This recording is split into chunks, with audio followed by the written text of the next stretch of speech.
Swaraj foundation संचलित नवकृष्णावेली school central board इयत्ता 10वीचा निकाल 100% लागला। कुमार आर्यन अमित कोटेचा 95.40% गुण मिळवत प्रथम क्रमांक पटकावला।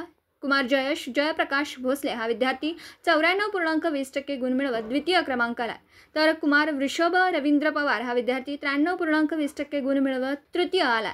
कुमार नेंदा इखलाक मुजावर 92% गुण संपादन केलेत व कुमार स्वराज अनिल शेगुणशे याने 91.60% इतके गुण मिळवलेत। शाळेच्या विद्यार्थ्यांनी विशेष प्रावीण्य मिळवत उल्लेखनीय व उत्कृष्ट 100% निकालाची परंपरा कायम राखली आहे। शाळेच्या या घवघवीत यशाबद्दल संस्थेचे संस्थापक अध्यक्ष प्रवीण शेठ जिलुंकर, सचिव NG कामत, संचालिका प्राचार्य संगीता पागणीस, उपप्राचार्य प्रशांत चव्हाण सर, सूरज फाउंडेशनचे सर्व पदाधिकारी यांनी अभिनंदन केलं। वरील सर्व विद्यार्थ्यांना शिक्षकांचं मोलाचं मार्गदर्शन मिळालंय। पत्रकार राजेंद्र शिंदे, झी न्यूज मराठी।